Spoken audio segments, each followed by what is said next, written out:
नमस्कार सभी को। आज हम बात करने वाले हैं ऊर्जा, प्राण, चेतना, मन और आत्मा के साथ में थोड़ी बहुत शिव तत्व के बारे में। लेकिन इस बार हम सभी में अंतर स्पष्ट करने की कोशिश करेंगे। इनके बाद हम शिव को जानेंगे। तो शुरुआत करते हैं ऊर्जा से। जितनी भी चीजें आप देख रहे हैं, जो भी आंखों से दिखाई दे रहे हैं, वो सब ऊर्जा से निर्मित है। उनके मूल में, उनकी जड़ में जो चीज काम कर रही है वह ऊर्जा ही है। ऊर्जा से पंच तत्व निर्मित है। हम सबसे पहले भौतिक स्तर से समझने की कोशिश करेंगे, फिर उसके बाद हम उच्च स्तर पर समझने की कोशिश करेंगे।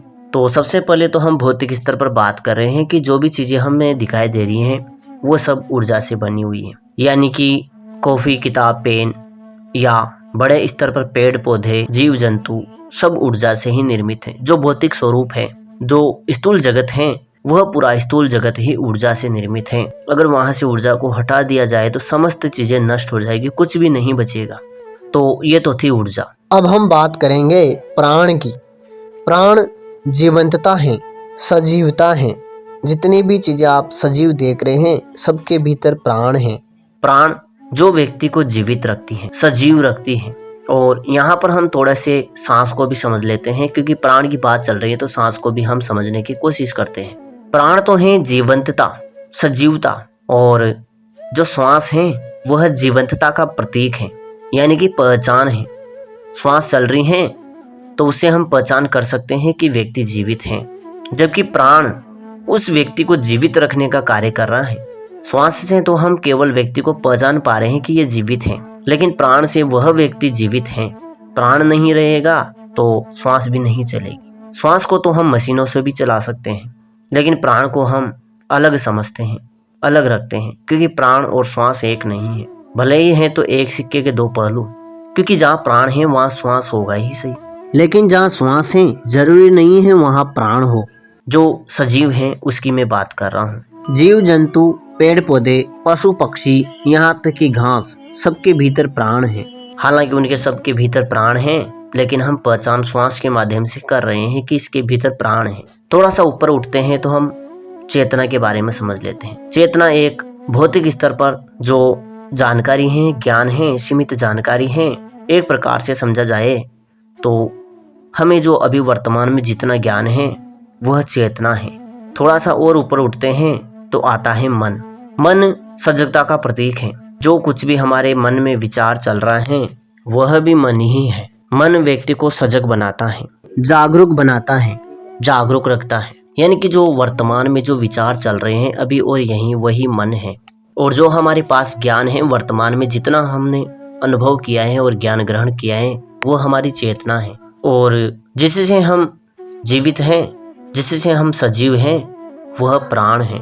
और जो श्वास चल रही है वह उस प्राण की पहचान करने का एक तरीका है। आगे चलते हैं आत्मा के बारे में। ये चेतना का ही उच्च स्तर है, जिसमें अभी हमने जितना अनुभव किया है उससे भी कई जन्मों का ज्ञान संग्रहित है, भंडारित है, वही आत्मा है। अब हम थोड़ा अंतर स्पष्ट करते हैं कि जो हमारा प्राण है, जो सजीवता का प्रतीक है, और जो हमारा ऊर्जा से निर्मित पंच तत्वों का शरीर है, उसको ये आत्मा जोड़े रखने का काम करती है। यानी कि आत्मा को हटा दिया जाए तो प्राण भी अलग हो जाएगा और शरीर भी अलग हो जाएगा। एक प्रकार से समझा जाए तो जो हमारा सूक्ष्म शरीर है उसमें आत्मा नहीं होता है, और जो हम हैं अभी जीवित प्राणी हैं, चल रहे हैं, काम कर रहे हैं, जिस वजह से हम काम कर रहे हैं, हमारा शरीर चल रहा है, वह आत्मा उनको जोड़े रखने का काम करती है। यानी कि प्राण तो है जीवंतता का प्रतीक, और आत्मा है उसे जोड़े रखने का काम करती है। हमारे स्थूल शरीर से जब व्यक्ति की मृत्यु हो जाती है तो वह आत्मा व्यक्ति से अलग हो जाता है। जो महाभंडार है ज्ञान का वह अलग हो जाता है, और व्यक्ति में सिर्फ चेतना, मन और प्राण ही रह जाता है। चेतना यानी जो अभी वर्तमान में हमने जितना ज्ञान ग्रहण किया है इस जन्म में, वह हमारी चेतना है। और प्राण जिससे हम जीवित रहते हैं, लगता है कि हम जीवित हैं। और तीसरा है मन, जिससे हम विचार करते हैं। यानी कि व्यक्ति के मरने के बाद भी व्यक्ति विचार कर सकता है, जितना उसने ज्ञान ग्रहण किया है उसको उपयोग में ले सकता है। और प्राण तो वो अपने हाथों पैरों को तो हिला ही रहा है। लेकिन जो ऊर्जा से पंच तत्वों का शरीर निर्मित है वह हाथ पैर नहीं हिला रहा है क्योंकि आत्मा उससे अलग हो गया है। अब दोनों के बीच में कोई कनेक्शन नहीं रहा। व्यक्ति की मृत्यु के बाद भले ही उसका जो स्थूल शरीर है उसके सामने ही पड़ा रहे, लेकिन फिर भी वो उसके भीतर कितनी ही घुसने की कोशिश करे, प्रवेश करने की कोशिश करे, वो उस शरीर को नहीं हिला सकता, क्योंकि जो जोड़ने वाला तत्व है प्राणों को शरीर से वो अलग हो गया है। और जब तक वो दोबारा नहीं जुड़ेगा तब तक हम उस शरीर को हिला नहीं सकते, यानी कि वह मृत देह हो गई। जो मृत देह है वह एक ऊर्जा रूप है, पंच तत्वों का एक स्थूल शरीर है। और जो सूक्ष्म शरीर है उसमें मन भी है, चेतना भी है और प्राण भी है, लेकिन आत्मा नहीं है। आत्मा अलग हो गया है। थोड़ी सी बात हम शिव की भी कर लेते हैं। मन ब्रह्मा है, मन विष्णु है और मन महादेव है, यानी कि विचार का क्रियान्वयन और विचार की समाप्ति, ये ब्रह्मा विष्णु महेश हो गई। लेकिन जहाँ मन नहीं है वही शिव है, जहाँ शून्य है वही शिव है, जहाँ अंधकार है वही शिव है, जो समय है वही शिव है, जो काल है वही शिव है, जो महाकाल है वही शिव है, संपूर्ण रूप से स्थिर है वही शिव है, जो नहीं है वही शिव है। इसको हम एक उदाहरण से समझने की कोशिश करते हैं। हम इन तीनों को यानी कि प्राण, ऊर्जा और चेतना को और आत्मा को एक साथ समझने का कोशिश करते हैं, समझने का प्रयास करते हैं। जो निर्जीव वस्तु हैं उसमें केवल ऊर्जा है और चेतना है, और जो जीव है उसमें ऊर्जा भी है, प्राण भी है, चेतना भी है और मन भी है। इतनी चीजें होती हैं जीव में।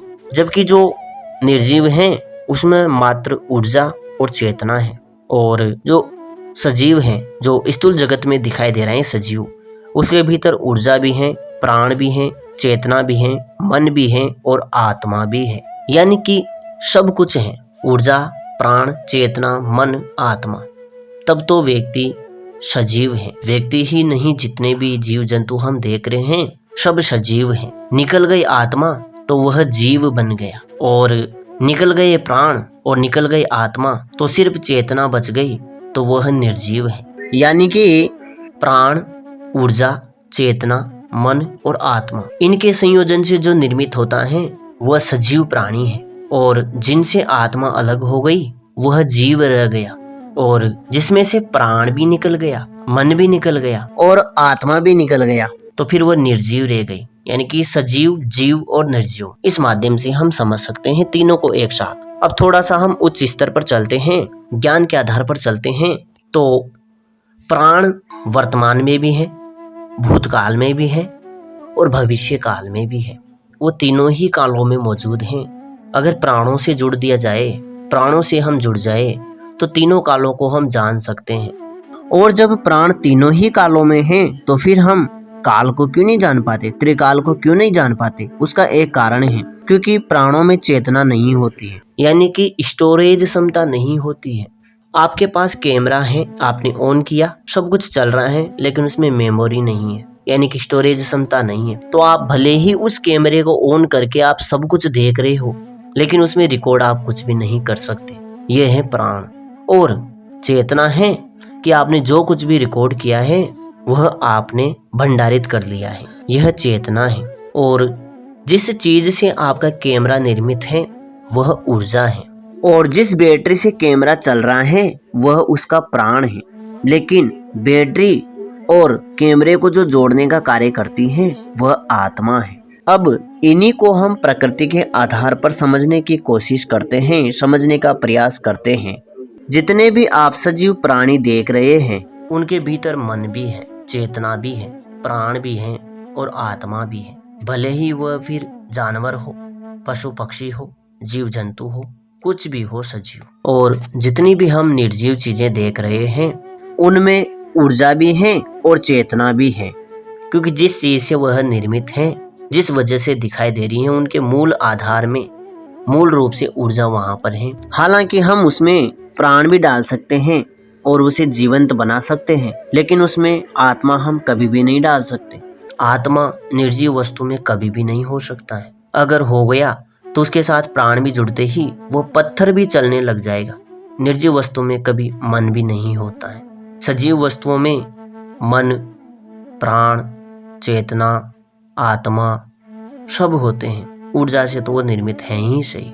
जहाँ पर आत्मा नहीं है लेकिन ऊर्जा भी है, प्राण भी है, चेतना भी है और मन भी है, वह जीव है। जीव यहाँ पर हम ना तो सजीव की बात कर रहे हैं ना हम निर्जीव की बात कर रहे हैं, हम जीव की बात कर रहे हैं। जीव यानी कि जो ना तो नर है, ना पशु है, ना पक्षी है, जीव है। जीव एक प्रकार से हम समझ सकते हैं, जीव के अनेक प्रकार हो सकते हैं। जो सूक्ष्म जगत में जितनी भी चीजें विचरण कर रही हैं, जिनको हम भूत प्रेत बोल देते हैं, सूक्ष्म शरीर बोल देते हैं, उनमें ऊर्जा भी है, प्राण भी है, चेतना भी है और मन भी है, लेकिन आत्मा नहीं है।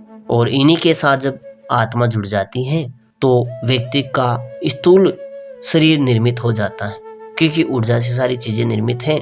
लेकिन उसके साथ जो आत्मा जुड़ते ही वह स्थूल जगत में आ जाता है, पंच तत्वों को निर्मित करके पंच तत्वों का शरीर धारण कर सकता है। जैसा हमारे ऋषि मुनि करते हैं, जो अपने शरीर को त्याग चुके हैं, लेकिन फिर भी वो कभी कभी प्रत्यक्ष रूप से व्यक्तियों को दिख जाते हैं। अगर हम यहाँ पर सभी को सिर्फ एक ही अर्थ के माध्यम से समझने की कोशिश करें तो आत्मा जोड़ने का काम करता है, मन जागरूकता का प्रतीक है, जागरूकता है, चेतना बुद्धि है, समझ है, हमने जो वर्तमान में ग्रहण किया है वह है, प्राण जीवंतता है, सांस जीवंतता का प्रतीक है, ऊर्जा मूल आधार है हर चीज का। आशा करता हूँ आपके समझ में आया होगा। फिर भी कुछ रह जाता है तो आप हमें जरूर बताइए। नमः शिवाय, नमः श्री काली के।